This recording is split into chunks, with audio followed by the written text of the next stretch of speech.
तब बीजेपी ने सोचा था कि इस देश की जनता की आंख में धूल झोंक के चुनाव निकल जाएगा।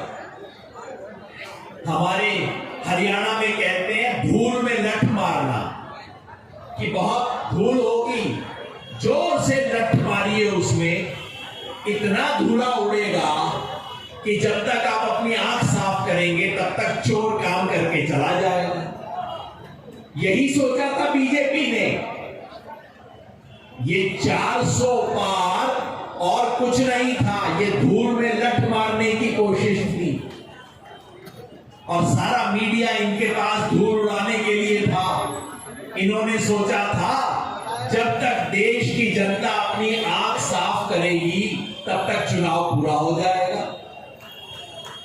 लेकिन इस देश की जनता समझ गई ये 400 पार 420 का खेल है, ये देश की जनता समझ गई। और जनता ने सवाल पूछने शुरू किए।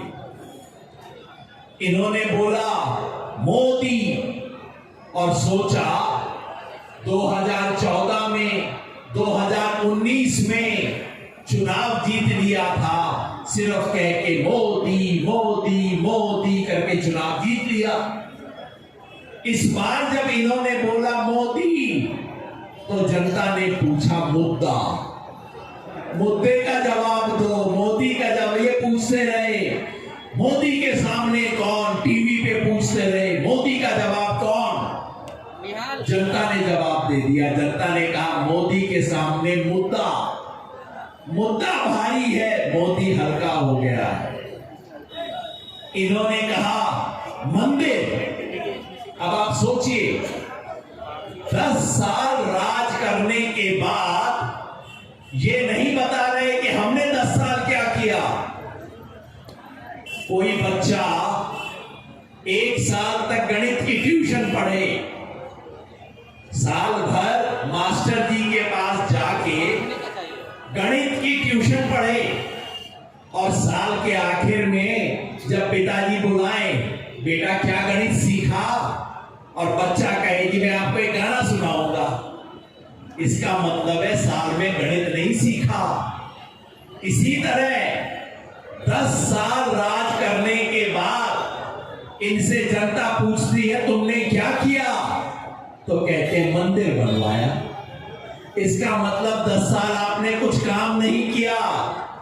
इन्होंने बोला मंदिर, तो जनता ने कहा जरा महंगाई का हिसाब दे जाओ।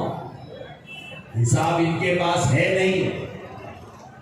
इन्होंने बुलडोजर की कहानियां बनाई, बुलडोजर चलाएंगे, बुलडोजर चलाएंगे। जनता ने कहा वो बाद में देखेंगे, जरा बेरोजगारी का हिसाब दे दो। बेरोजगारी का हिसाब नहीं है। बीजेपी ने 50 पन्ने का घोषणा पत्र बनाया है, और उस 50 पन्ने में एक शब्द बेरोजगारी का नहीं है। बीजेपी के हिसाब से बेरोजगारी इस देश की समस्या है ही नहीं। अब आप मुझे हाथ खड़ा करके बता दो, जिसे जिसे लगता है कि इस देश में बेरोजगारी एक समस्या है, जरा हाथ करके खड़ा करके बता दीजिएगा। लीजिए, मैं सोचता हूं मोदी जी देख लेते कि नालंदा की जनता क्या कह रही है। 50 शब्द के मोटी किताब में बेरोजगारी शब्द लिखा नहीं हुआ इन लोगों ने। जनता उसका हिसाब मांग रही है। आज ये जनता को मीडिया के माध्यम से कहानियां सुनाते हैं। आज जनता को मोदानी का सच पता लग गया है। जनता को पता लग गया है, गांव गांव में, घर घर में लोग गोदी मीडिया की खबर ले रहे हैं। अरे तुम तो गोदी में बैठे हो, कभी तो सच बोला करो।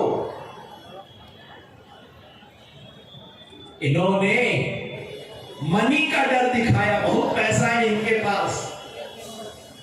जब इन्होंने मनी का सच दिखाया, मनी का डर दिखाया, तो देश की जनता ने मणिपुर का सच इनसे पूछ लिया। मोदी जी, इस देश का एक हिस्सा जल रहा है, गृह युद्ध हो रहा है मणिपुर में, AK-47 लेके लोग एक दूसरे पे हमला कर रहे हैं।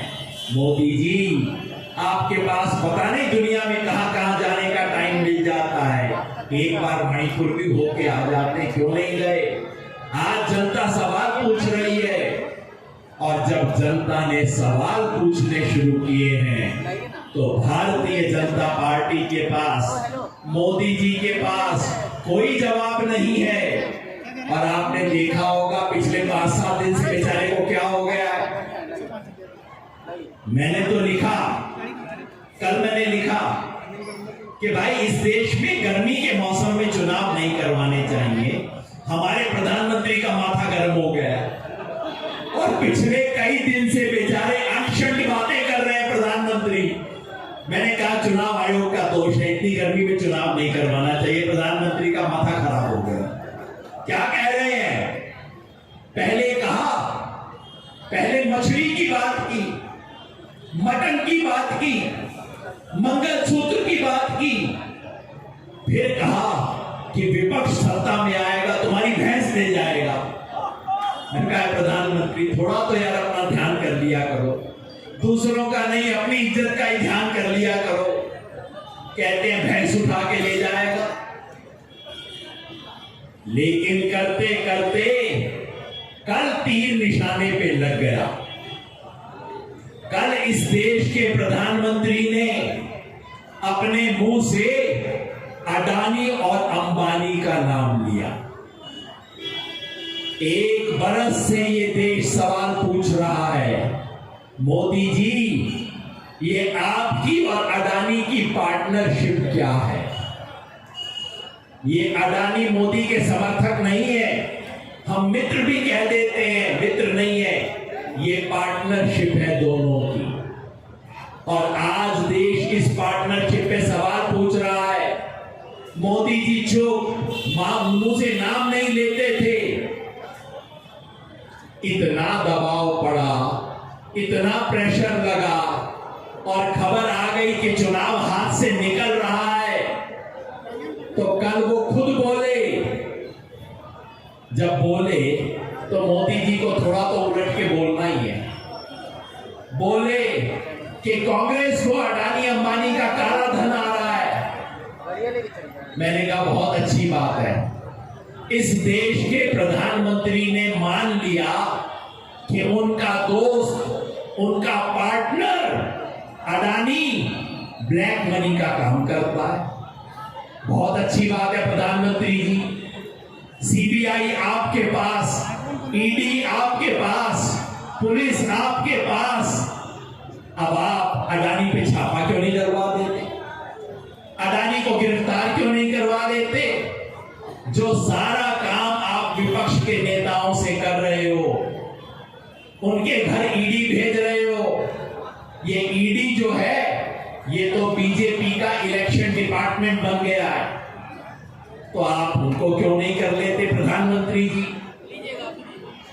देखते जाइए, जैसे जैसे ये चुनाव आगे बढ़ेगा प्रधानमंत्री की बौखलाहट बढ़ेगी, क्योंकि चुनाव पलट रहा है। आप नालंदा में बैठे हैं, आप आस पड़ोस की खबर रखते हैं, लेकिन टीवी आपको बता रहा होगा कि नहीं बाकी देश में तो बीजेपी जीत रही है। मेरे दोस्तों, एक जमाने में मैं टीवी पे यही काम किया करता था, बताने का कि चुनाव की क्या स्थिति है। वो काम मैंने बंद कर दिया है, लेकिन टीवी इतना झूठ बोल रहा है कि मैंने घूम के जरा देख लिया, और मैं आप सबके सामने विश्वास से कहता हूं, मैं जानता हूं ये सब टीवी वाले बैठे हैं और 1 महीने बाद दोबारा दिखाएंगे क्या बोला था योगेंद्र जी ने नालंदा में। मैं विश्वास से बता रहा हूं आपको, जिस राजस्थान में बीजेपी को 25 में से 25 सीट आई थी, वहां इस बार आधी सीट बीजेपी को नहीं आ रही है। आधी से ज्यादा सीट जा रही है राजस्थान में। मैं रहा हूं, घूमा है, देखा है। हरियाणा में चुनाव शुरू हुआ है और हरियाणा के गांवों में बीजेपी के कैंडिडेट को घुसने नहीं दे रहे हैं लोग। क्यों? वो कह रहे हैं जब किसान आंदोलन था तो तुमने कहा था हम आतंकवादी हैं। मेरे भाई राजा राम सिंह जी बैठे हैं यहां पे, किसान आंदोलन का राष्ट्रीय नेतृत्व जो था उसमें से एक थे। तो हरियाणा का किसान कहता है जब हमने आंदोलन किया तो तुम बीजेपी वालों ने हमें आतंकवादी बताया था। अब आतंकवादी से, हिसार से, रोहतक से, सिरसा से लोग भगा रहे गांव से इन्हें। और सबसे बड़ी खबर, सबसे चौंकाने वाली और बड़ी खबर उत्तर प्रदेश से आने वाली है। मैं विश्वास से बोल रहा हूं आपको, उत्तर प्रदेश में बाजी पलट चुकी है पहले 3 फेज में। और इसीलिए प्रधानमंत्री अंट शंट बातें शुरू कर दी हैं, क्योंकि उत्तर प्रदेश गया तो सब कुछ गया। लेकिन इस सब के लिए बधाई मैं बिहार की जनता को देना चाहता हूं। क्यों? क्योंकि पूरे देश में ये जो मिजाज बदला है, ये चुनाव ने जो पलटी खाई है, उसकी शुरुआत पटना की विश्वास रैली से आपने की। हमेशा की तरह बिहार को मैं सैल्यूट करता हूं, सलाम करता हूं। बिहार ने पूरे देश को विश्वास दिया कि इनका मुकाबला किया जा सकता है। जब से ये बात हुई है, अब बीजेपी वाले तमाम हथकंडों पे आ गए हैं। किसी पत्रकार ने मेरे से पूछा कि इस चुनाव का आप भविष्यवाणी कैसे करेंगे। मैंने कहा भैया, तुम मुझे एक ऐसे मैच का स्कोर पूछ रहे हो जो मैच शुरू होने से पहले 2 अंपायर बदल दिए गए। देश में चुनाव शुरू होने से 1 सप्ताह पहले 2 चुनाव आयुक्त बदल दिए गए।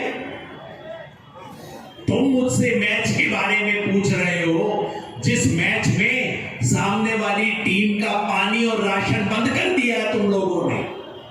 कांग्रेस का अकाउंट बंद हो गया, कम्युनिस्ट पार्टी ऑफ इंडिया का अकाउंट बंद कर दिया इन लोगों ने चुनाव के बीच में। और मैंने कहा इतने से भी काम नहीं चला, तो अब सामने वाली टीम के प्लेयर को मैदान से पकड़ पकड़ के बाहर निकाल रहे हो। अरविंद केजरीवाल, हेमंत सोरेन, इनको चुनाव के बीच में से बाहर करने की एक ही नियत थी कि भाई अगर ये चुनाव में खड़े रहे तो हम हार जाएंगे। और मुझे बेहद शर्म आती है कि इन तमाम हरकतों में इस देश का चुनाव आयोग चुप बैठा हुआ है, बोल नहीं रहा। इस देश का चुनाव आयोग की नाक कटवा दी है उस चुनाव आयोग ने। तो फिर कई लोग पूछते हैं भाई साहब, मीडिया इनके साथ, पैसा इनके पास, ईडी इनके साथ, आईटी इनकी, पुलिस इनकी, प्रशासन इनका, हम कैसे चुनाव लड़ेंगे? इलेक्शन कमीशन भी इनके साथ खड़ा है, सुप्रीम कोर्ट चुप बैठा हुआ है। इंडिया गठबंधन कैसे चुनाव लड़ेगा? बीजेपी का मुकाबला कैसे करेगा? इसका जवाब भी जनता ने दे दिया। और वो ये कि इस वक्त इस देश में भारतीय जनता पार्टी का मुकाबला सिर्फ इंडिया गठबंधन की पार्टियों से नहीं हो रहा। भारतीय जनता पार्टी का मुकाबला करने के लिए इंडिया की जनता खड़ी हो गई है, पब्लिक खड़ी हो गई है। आज पब्लिक चुनाव लड़ रही है। इन सबका हिसाब होगा। चुनाव आयोग का भी एक दिन हिसाब होगा, सुप्रीम कोर्ट का भी हिसाब होगा, इस देश की तमाम संस्थाओं का एक दिन हिसाब होगा। याद रखिए, जैसे एक कवि ने कहा है, सब याद रखा जाएगा, सब याद रखा जाएगा। और एक दिन इन सबको हिंदुस्तान की पब्लिक हिसाब करेगी। जनता खड़ी हो गई है और चुनाव ने करवट ले ली है।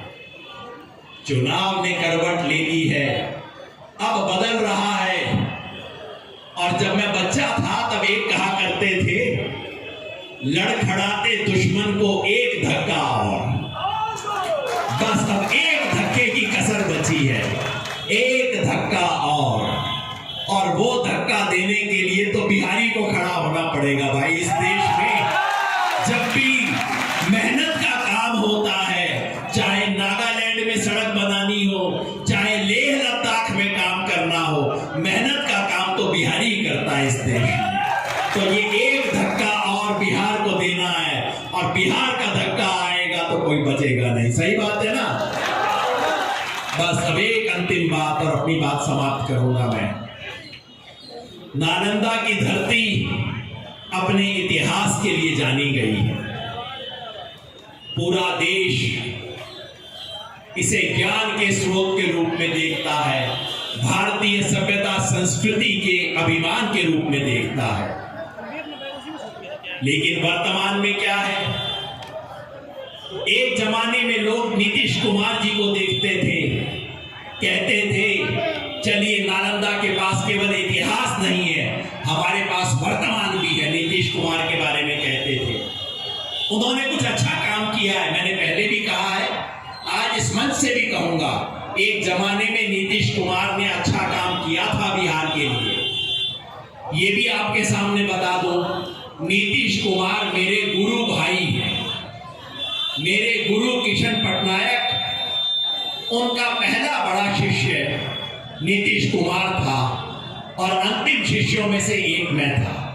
तो नीतीश कुमार मेरे गुरु भाई हैं। जब उन्होंने पलटी खाई, ये आखिरी पलटी जो उन्होंने मारी है, मैंने कहा नीतीश भाई, आज तक मैंने आपके खिलाफ मुंह नहीं खोला है। आपने कई चीजें की, मुझे अच्छी नहीं लगी, लेकिन आप गुरु भाई हैं, मैं चुप रहा। लेकिन आज जो नीतीश कुमार आपने किया है, आपने अपने गुरु और मेरे गुरु किशन पटनायक की आत्मा पे चोट की है। आज मैं चुप नहीं रहा। इस देश को, संविधान को तोड़ने की जो कोशिश कर रहे हैं, उन लोगों की गोद में बैठ के नीतीश कुमार, आपने इस देश के साथ दगा किया है, आपने अपने गुरु के साथ दगा किया है, आपने समाजवाद के उस विचार के साथ दगा किया है जिससे आपने शुरुआत की थी। तो नालंदा के पास पुराना इतिहास था और अब नीतीश कुमार भी इतिहास हो गए हैं। अब नालंदा को भविष्य चाहिए, वर्तमान और भविष्य चाहिए। और ये भाई संदीप भाई जो है, ये नालंदा का भविष्य बनेंगे ना? तभी बनेंगे जब आप बनाएंगे। तो हाथ खड़ा करके बताइए, संदीप सौरभ को नालंदा का भविष्य बनाने के लिए आप तैयार हैं? मिलके बोले।